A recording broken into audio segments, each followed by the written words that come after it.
Okay, तुम्हारा math का paper हो गया ना? सही किया पूरा? पूरा जो क्या है? एक क्वेश्चन डाउट है सर। वो मैं चलो, मैथ आपका भी हो गया। अभी 9 को है, 9 को है ना? अच्छा, आज किसका था? स्नेहा का मैथ हो गया। एसएसटी पूरा का क्या ही हो? पूरा। चलो, आपका मैथ्स का था तो हो गया, सही किया। चलो, समास,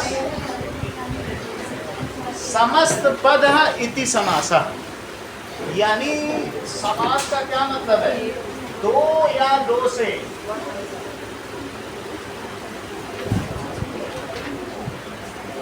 अधिक शब्दों के मेल से बनने वाले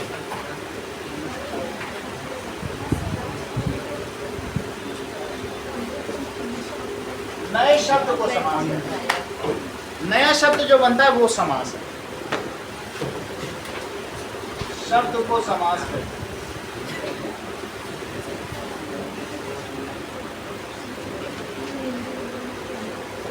थोड़ा सा इनका समास का बता दें, थोड़ा सा हिस्सा है, फिर उसके बाद हम लोग अपना लाइफ का चैप्टर कंप्लीट करेंगे, फिर ह्यूमन आएंगे, ठीक है? जैसा आ रहा है उस हिसाब से करेंगे। तो समस्त पदः इति समासः, ये आदि शंकराचार्य का कथन है इस मामले में। तो समस्त पदः इति समासः, आपके में क्या आ रहा है इसमें तो बताइए, तो वही कराएं।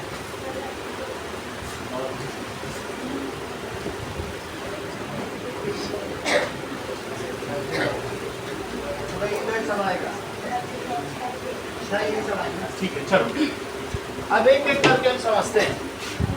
That is, इसका एग्जाम्पल क्या है? जैसे गंगा जल, इसका मतलब हुआ गंगा का जल। अब इसमें दो पद हैं, एक पद ये है और एक पद, कोई इसमें मुख्य पद भी हो सकता है, कोई गौड़ पद भी हो सकता है, और कभी कभी दोनों ही मुख्य हो जाते हैं, ठीक है? अब इसमें क्या होता है, विभक्ति से जुड़ा हुआ है। दोनों पद आपस में किससे जुड़े हुए हैं? विभक्ति का क्या मतलब है? कर्ता ने कर्म को करण से संप्रदान के लिए अपादान से संबंध कार्की के अधिकरण में पर और संबोधन हो हरे, ये सब किससे जुड़े? ये जो बीच में ये क्या है बताओ? ये विभक्ति है। इसे क्या कहते हैं? विभक्ति का क्या मतलब है? कर्ता ने, ये कारक है, कर्ता कारक हो गया और ये उसकी विभक्ति हो गई। विभक्ति का क्या मतलब है? जो विभाजन कर दे वो विभक्ति कहलाती है। तो कर्ता ने कर्म को करण से संप्रदान के लिए अपादान से संबंध का कीजिए अधिकरण में पर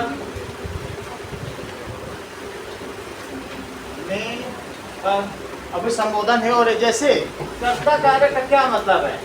राम ने रावण को कहा जा सकता है कि कर्ता ने कर्म को मारा, जो कर्म किया जा रहा है, ठीक है? मोहन ने कद्दू को चाकू से मारा, तो कर्म है, उसके लिए कद्दू कर्म है मोहन के लिए, और राम के लिए क्या कर्म है?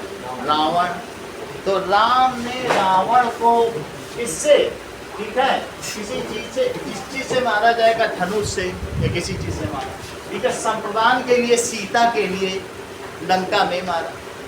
कुछ हो भी सकते, जरूरी नहीं एक ही में सारे आ जाए, लेकिन कुछ न कुछ हो सकता है, तो इस तरीके से यूज होगा। तो राम ने रावण को धनुष से सीता के लिए, ठीक है, और कहाँ मारा? लंका में मारा। अलग अलग चीजें हैं। जैसे कभी कभी क्या हो, चाकू से कद्दू कटता है, तो जो चीज जुड़ रही हो उसमें करण कारक, और पेड़ से पत्ता गिरता है जहाँ अलग हो रही हो, दोनों से ही हैं, लेकिन जुड़ने वाले से के लिए करण कारक है और अलग होने वाले से के लिए क्या है, अपादान कारक। ठीक है, अब जरा देखिए, जैसे मैं क्या कहूँ कि चाकू से कद्दू कटा, और दूसरा क्या है कि पेड़ से पत्ता गिरा, तो यहाँ क्या है, अलग होना।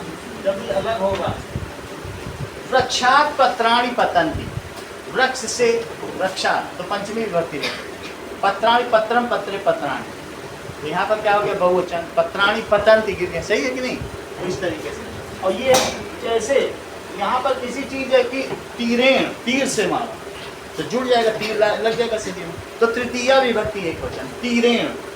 ठीक है, रावणम हनति, रामा तीरेण रावणम हनति, तीर से रावण को मारा, तो तृतीया विभक्ति लग गई। जैसी विभक्ति होगी वैसा चलेगा। अब जरा देखिए यहाँ पर क्या हुआ, बोलो, जुड़ना। लेकिन हमको क्या समझना है, समास, हमको इससे लेकर देना है ही नहीं विभक्ति। फिर भी दो पदों को कौन जोड़ता है, विभक्ति। तो जो समास है हर्षिता, उसमें विभक्ति का लोप हो गया, लुप्त हो गया। गंगा का जल है, गंगा जल हो गया।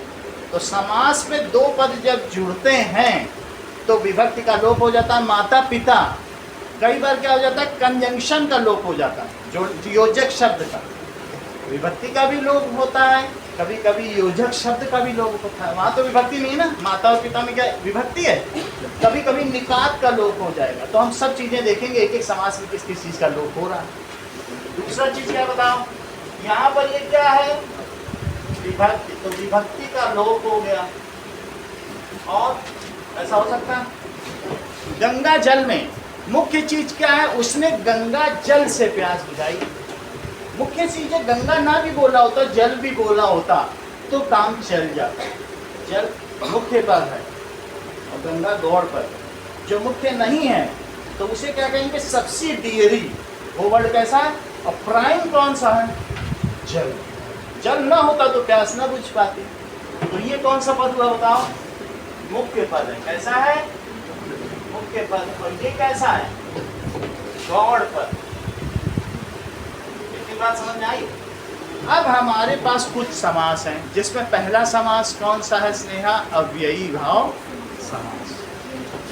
ये चीज को समझो, अव्ययी भाव समास क्या होता है।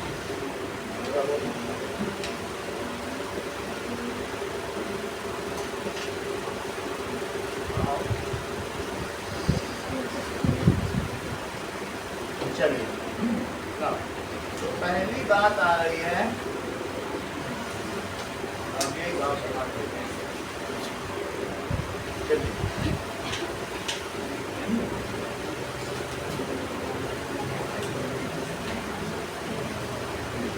जिस समास में, देखो, जिस समास में पहला पद, बात नहीं करो, अव्यय होता है, उसे कैसा समास कहेंगे, अव्ययी भाव समास कहते हैं।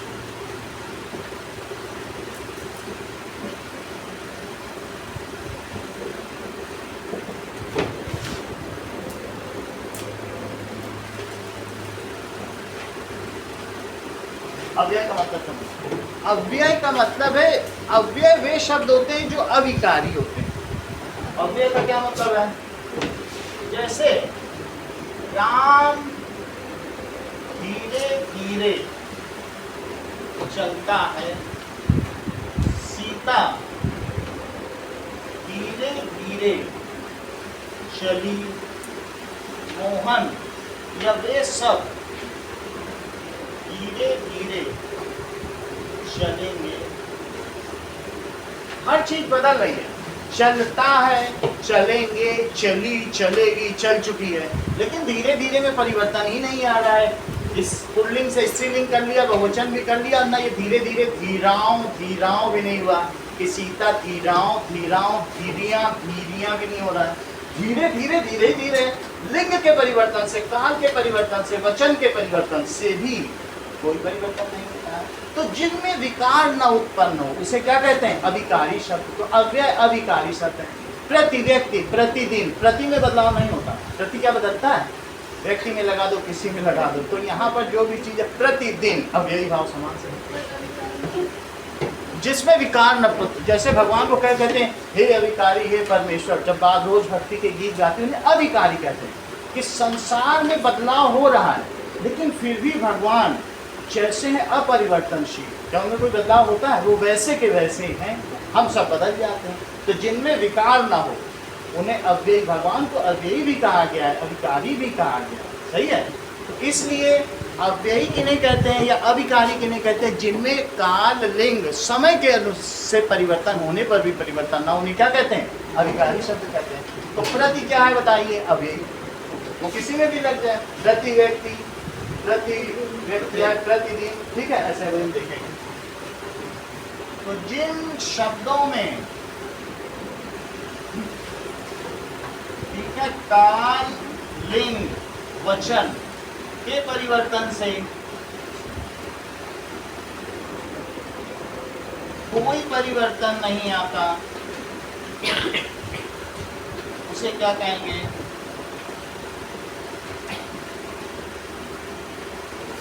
उसे अव्यय। देखो अदिति, जो व्यय ना, जो खर्च ना, तो उसे अव्यय कह सकते हैं।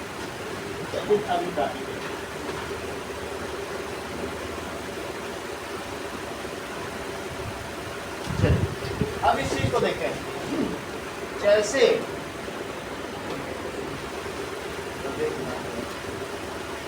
प्रतिदिन, इसका एग्जाम्पल क्या हुआ?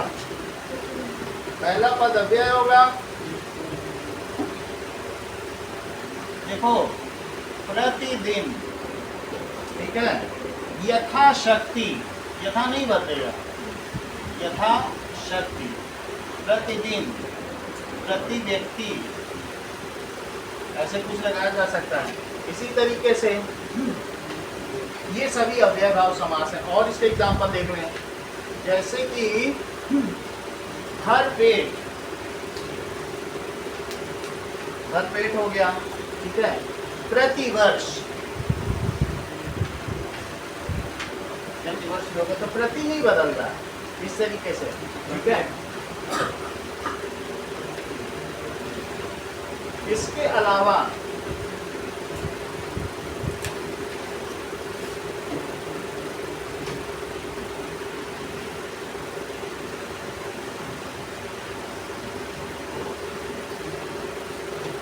देखो, इतना तो तुम्हें समझ में आ गया।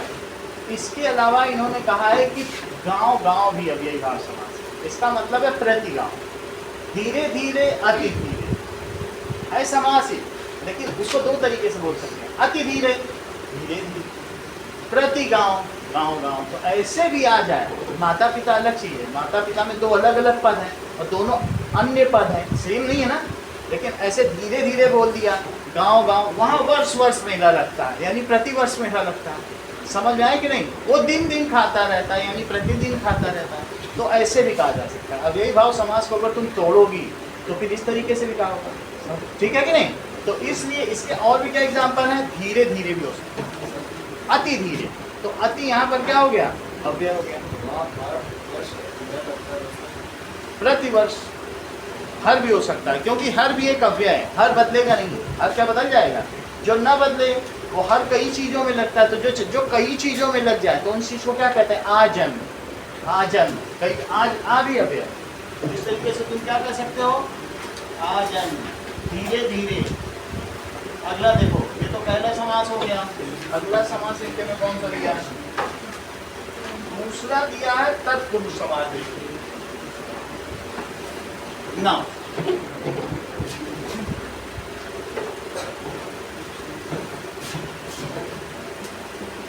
तत्पुरुष का क्या मतलब है?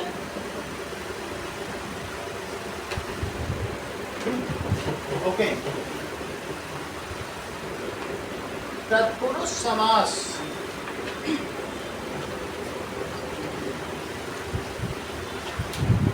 देखिए, इसका उत्तर पद प्रधान होता है तथा पूर्व पद गौड़ होता है। इसमें क्या दिया है? इसमें उत्तर पद प्रधान होता है और पूर्व पद गौड़ होता है। जैसे अब इसका मतलब समझिए, जैसे रसोई घर, रसोई घर का क्या मतलब है? रसोई घर, रसोई के लिए घर क्या चीज है? रसोई के लिए। अब इसमें घर प्रमुख है, स्नान घर भी हो सकता है, आराम घर भी हो सकता है, घर मुख्य है। क्या चीज मुख्य है? किस लिए वो तो बाद में बात आएगी, पहले तो घर है, एक आश्रय तो है, तो घर यहाँ मुख्य क्या है बताइए? रसोई के लिए घर। दूसरा क्या है? स्नान घर, आराम घर।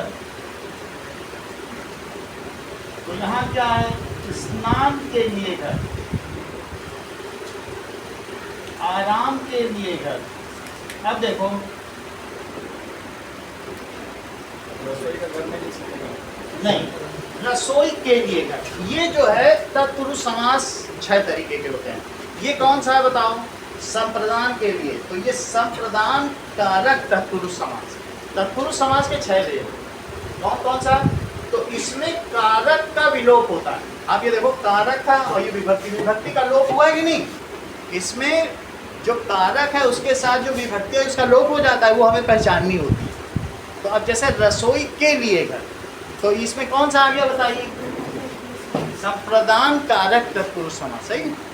चलो, इसमें क्या होता है बोलिए? कारक का लोप होता है। तो ये कौन सा तत्पुरुष समास है? फिर से समझिए, घर इसमें सरोज क्या है बताओ? उत्तर पद है। और रसोई क्या है बोलिए? प्रथम पद। जो पहले आता है वो क्या होता है? तो प्रथम पद यहाँ गौड़ है और उत्तर पद क्या है? प्रधान है। ये गौड़ है, प्रथम पद, प्रथम पद गौड़ है और उत्तर पद क्या है? उत्तर पद प्रधान। और इसलिए कौन सी विभक्ति का लोप है? संप्रदान कारक की विभक्ति का लोप है। संप्रदान कारक है कि नहीं?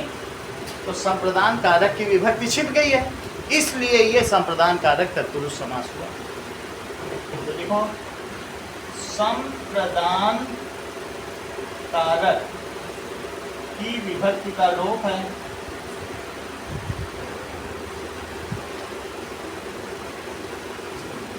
तो इसलिए क्या ये हुआ?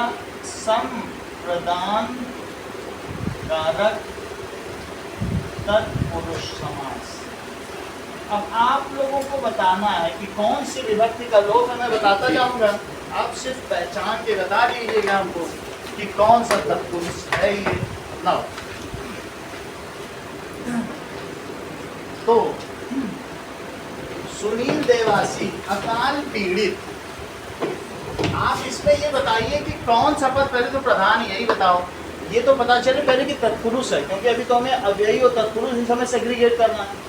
तो जैसे ये देखो, अकाल पीड़ित, तो क्या होगा? अकाल से पीड़ित। बहुत अच्छा, तो अच्छा बता देते हो। तो अकाल से पीड़ित, पीड़ित होना बड़ी बात है। फिर वो चाहे किसी से पीड़ित हो, क्षुधा पीड़ित हो, चाहे अकाल पीड़ित हो या और किसी से, तो ये प्रमुख है, ये मुख्य पद है। और ये कैसा उत्तर पद? ये गौड़ हो गया। और जैसा आपने बताया कि करण कारक की विभक्ति का लोप है, तो इसलिए ये करण कारक तत्पुरुष समास हुआ, समास हुआ। अगला देखिए, अब देखिए, ऋण मुक्त, ये ज्योत्सना तुम्हें बताना है। ऋण से मुक्त कौन सा हुआ बताइए? मुक्त हो गया, ऋण से ऋण हट गया, अब नहीं है ऋण, अलग हो जाए कोई चीज, ऋण मुक्त, कर्ज मुक्त, हट गया, है ना, जुड़ा नहीं है। यहाँ था अकाल से पीड़ित, अकाल लगा गया उसके बाद और ऋण चला गया। बहुत अच्छा बताया। चलो, दैट इज अपादान। अगला देखो,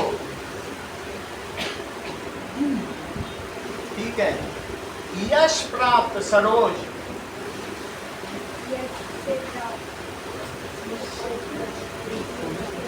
यश को प्राप्त, इस तरीके से क्या हुआ, कर्म कारक,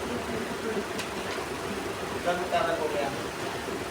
ये तो बात हो गई ग्रामगत, ग्रामगत दक्षता, ग्राम कोगत, ग्रामगत यानी ग्राम कोगत, सही है। आगे देखिए, दैट इज दक्षता अमृत धारा, तो कौन सा हुआ बताइए। अमृत की धारा संबंध कारक, क्योंकि संबंध हो रहा दोनों में, अमृत की धारा। ऐसे ही आनंद मग्न हर्षिता,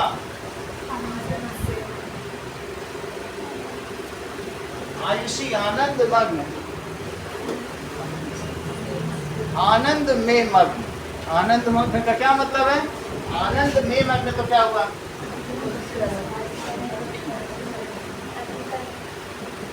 में मग्न, तो ये हो जाएगा। मुख्य क्या है, मग्न होना मुख्य है कि आनंद मुख्य है, आप बताएं, हमें मालूम नहीं। मग्न मुख्य है, आप पहले तत्पुरुष को पहचाने, अगर वो पहचान लिया तो फिर पता चल जाएगा। वैसे तो इससे भी विभक्ति से भी पता चल जाता है, ठीक है। ये मुख्य, ये कैसा है, ये मुख्य पद है, उत्तर पद मुख्य पद होता है। तो अति, ये कौन सा हो गया, अधिकरण। अर्जुन की दो पत्नियां थी, एक द्रौपदी थी और लेकिन जो बाद में आई उनका नाम पड़ गया उत्तरा, उत्तर में आई इसलिए उत्तरा पड़ गया। अब आगे नाउ नेक्स्ट इज आनंद मग्न हो गया। अब आगे देखिए, ये सारी चीज हो गई। अगला समास इनका देखते हैं कौन सा है। तीसरा है कर्मधारय समास। तीसरा कौन सा है, कर्मधारय।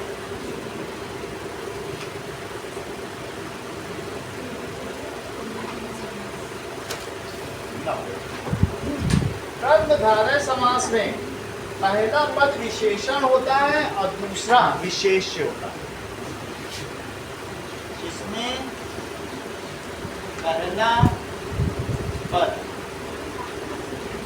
विशेषण होता है और दूसरा पद विशेष होता है।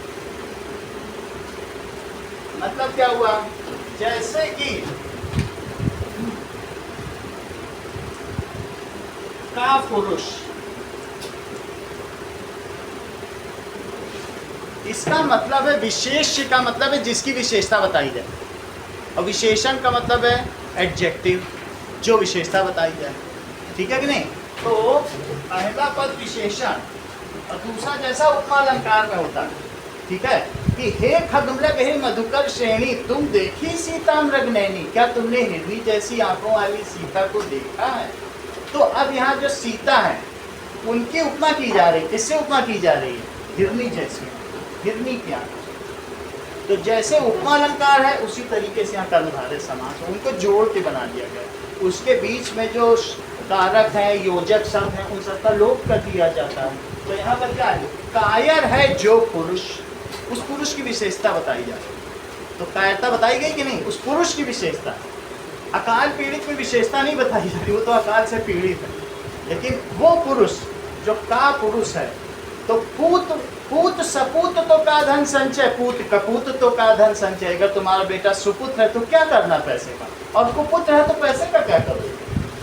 दोनों तरीके से तो आप समझ गए ना, उसकी विशेषता बताई गई। का पुरुष कायर है जो पुरुष, तो ये विशेषता है, कायर है जो पुरुष। तो इसमें इंद्रजीत ये मुझे बताइए विशेष्य क्या है, बता नहीं रहे हो, विशेष्य क्या है। वंदना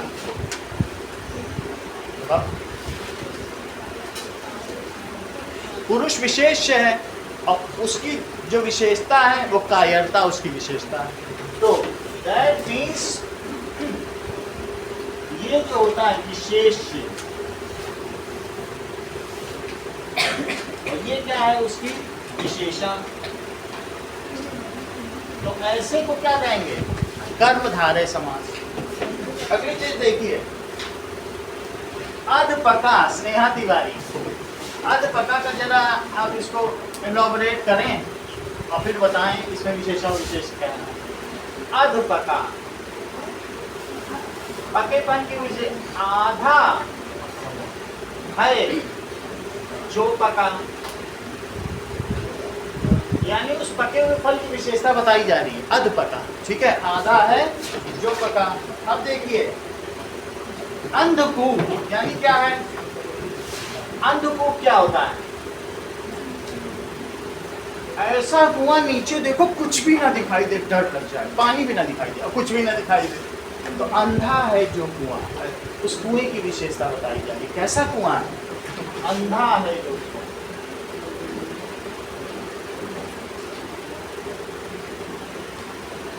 ठीक है, इतनी बात तुम्हें समझ में आ गई कि अब देखिए, हाँ, आधा है जो पका है, और उसमें क्या था, अब यही भाव में, जैसे तुम ऐसे आधा आधा का हो जाता है, आधे रुपए का क्या करोगे, आधों ने खा लिया, ये अव्यय नहीं है, आधा बहुत तरीके से इसमें विकार आता है। ठीक है, आधे पैसे उसने ले लिए, हम लोग बोलने नहीं जिसमें विकार आ जाता है, तो इसमें परिवर्तन आ सकता है। ठीक है कि नहीं, तो जिसमें विकार ना आए वही अव्यय है। समझ में आ गई बात कि नहीं। कायर से भी बहुत बन जाता है, कायर, कायरता, कायरों ने, तुमको पहचानना पड़ेगा अव्यय, ऐसे नहीं जिसमें किसी भी तरीके से विकार। अब धीरे में नहीं आएगा, धीरियां, धीराओं नहीं आता, इसमें आ जाता है। कायरों ने देश को हरा दिया, कायरों ने चीन दे दिया, बोला जाता है। ठीक है, अब अगला देखें, अंधकूप, और क्या है बताइए, कर्मधारय में महाराजा, महान है जो राजा है, नीलकंठ भी आ सकता है। तो अब देखो अलग अलग चीजें हैं, इसमें भी आ सकता है, नीला है जो कंठ, लेकिन अब यहाँ पर बहुब्रीहि भी हो जाएगा। नीलकंठ कई बार शंकर जी को भी कहते हैं, क्योंकि उन्होंने क्या किया था, हलाहल विष पी लिया था। जब वहाँ पर समुद्र मंथन चल रहा था तो चौथे नंबर पे हलाहल विष निकला था, तो कौन लेगा, ना देवता लेने को राजी थे। तो अब नीलकंठ अगर शंकर जी के लिए बोला जाएगा, और नीलकंठ अगर मान लीजिए आपने और मोर के लिए बोला है तब तो चल जाएगा, लेकिन अगर शिव जी के लिए बोलोगे तो बहुब्रीहि में चला जाएगा, इसीलिए नहीं दिखा रहे हैं। तो अब यहाँ तक तुम्हें समझ में आ गया ना, अंधकूप, तो अंधा है जो कूप, इसमें कुएं की विशेषता बताई जा रही है और अंधा है, तो जो से जुड़ा हुआ है। अब फिर से देखिए, महाराजा, महान है जो राजा, महान राजा, महान है जो राजा। अगला देखें, श्वेतांबर, श्वेतांबर का क्या मतलब है, श्वेत है जो अंबर, सफेद है, श्वेत है जो, श्वेतांबर किसी इष्ट पुरुष का वो नहीं है। ठीक है, इष्ट पुरुष का कोई वो तो नहीं है ना, श्वेतांबर किसी भगवान को कहते हो क्या, जैसे हम लोग पढ़ते हैं जब सरस्वती जी की वंदना करते हैं, या कुंदेंदु तुषार हार धवला, वो कुंद है कि इंदु है कि तुषार है कि हार, चार तरीके से। तो कुंद का मतलब सफेद कमल, इंदु सफेद चंद्रमा, तुषार जल की बर्फ की बूंदें, और या फिर मोतियों का हार, या कुंदेन्दु तुषार हार धवला, या शुभ्र वस्त्रावता, या श्वेत वस्त्रों में लिपटी हुई। ठीक है, ऐसा कहा जाता है, या श्वेत पद्मासना, या वीणावर्षण दंड मंडित करा, ऐसा कहा जाता है। तो हर तरीके से उनको चार चीजों, चार सफेदी से सरस्वती जी की वंदना की है। तो यहाँ श्वेतांबर में ऐसा किसी नहीं, बस सफेद है जिसका कपड़ा। यहाँ हम ये जैनियों के लिए भी नहीं कह रहे हैं कि श्वेतांबर और दिगंबर, सफेद है जो कपड़ा। श्वेतांबर का क्या मतलब, ऐसा करता था मुझे श्वेतांबर दे दो, तो क्या दोगे, सफेद है जो कपड़ा। सही है, उसके लिए दिया गया। इसका किसी इष्ट से तो संबंध नहीं है।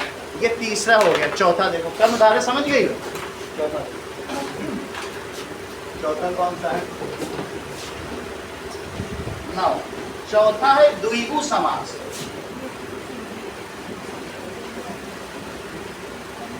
देखो, प्रथम पद संख्यावाचक होता है।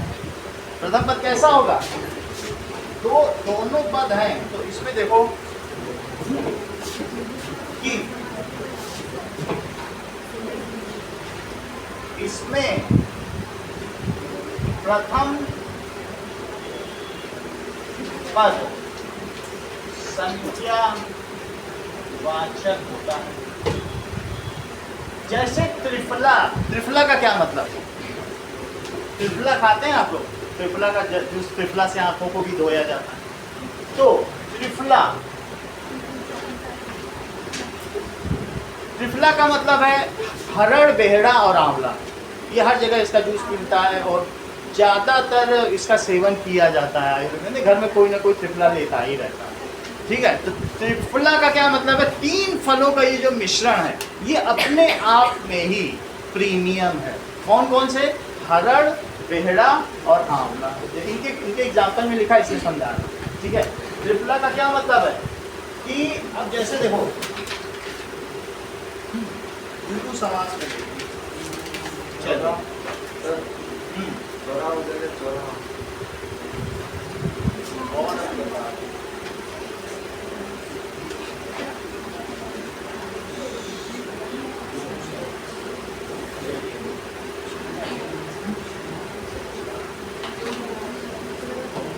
तीन है जो फल,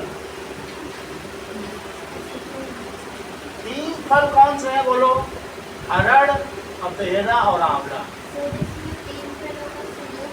तीन फलों का समूह कह सकते हैं, तीन फलों का समूह, ऐसे लिखो, तीन फलों का समूह, ऐसा ठीक लगेगा। अब देखो नवरात्रि क्या है बोलो, नवरात्रियों का समूह, चौराहा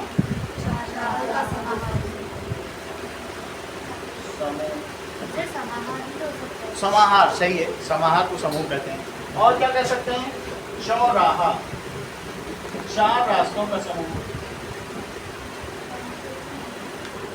अच्छा, ये तो चार रास्तों का समूह, ऐसे तो बहुत सारे समूह है। नवरात्रियों के भी बड़े बड़े समूह बनते हैं। अप्रैल में भी एक आती है, एक नवंबर में भी आएगी, लेकिन त्रिनेत्र यहाँ नहीं लिख सकते, क्योंकि त्रिनेत्र लिखने पे फिर संकट हो जाएगा, फिर बहु भी हो जाएगा। उसका अलग अर्थ नहीं निकलना चाहिए, इससे नया शब्द नहीं बनना। ठीक है, त्रिनेत्र चतुर्मुखी कर देंगे तो ब्रह्मा हो जाएंगे, तो वो सब नहीं लिख सकते। ठीक है, अब चलो देखो, अगला है द्वंद्व समास। द्वंद्व समास क्या होगा,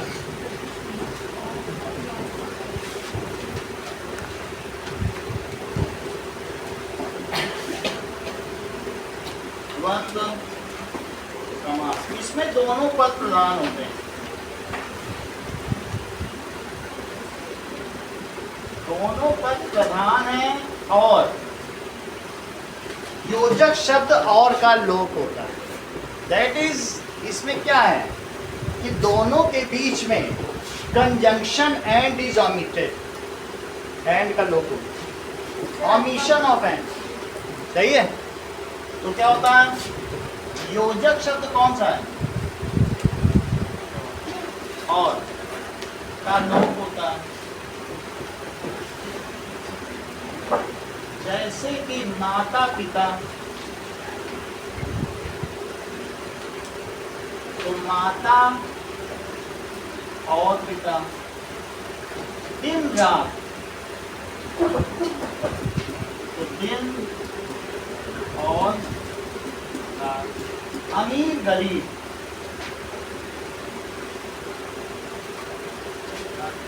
तो क्या होगा? अमीर और गरीब। पेंसिल पेन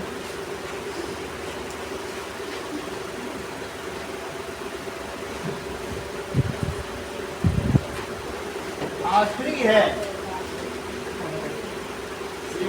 बहुब्रीहि समास। देखो बहुब्रीहि समास क्या होगा?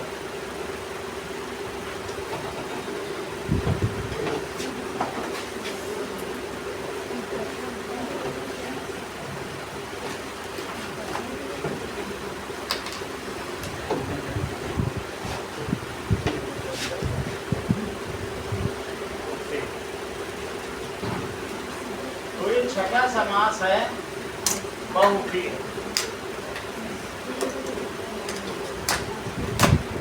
जैसे कि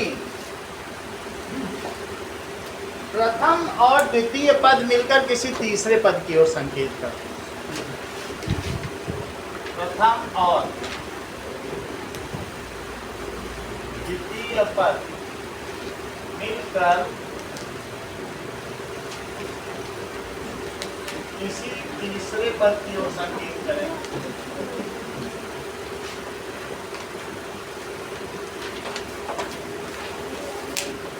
जैसे और नया शब्द बन जाए, ठीक है।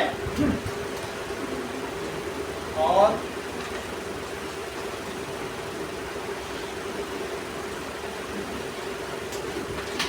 जैसे एक दंत, एक दांत किसका है?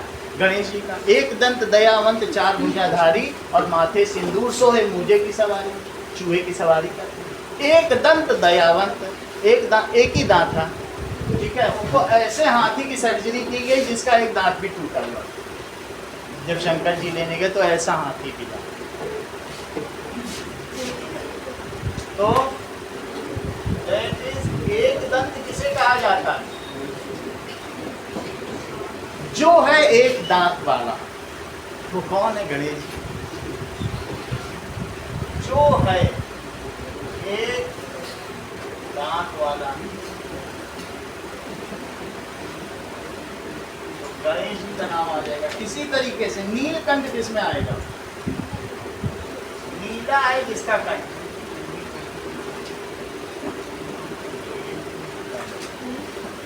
नीला है जिस कंठ जिसका।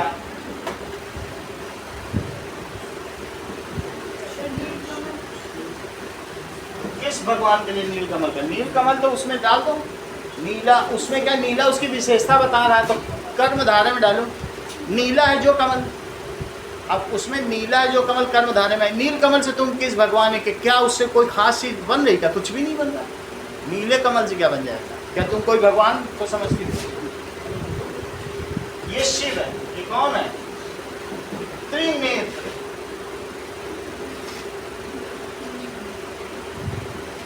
तीन नेत्रों वाला।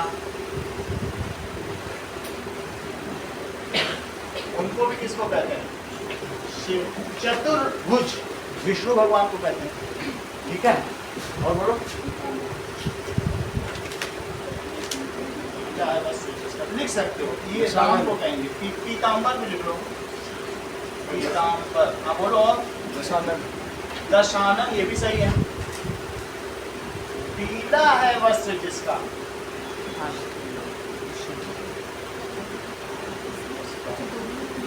तो वो राम हो जाएंगे। और दशानन है। 10 है सर जिसके।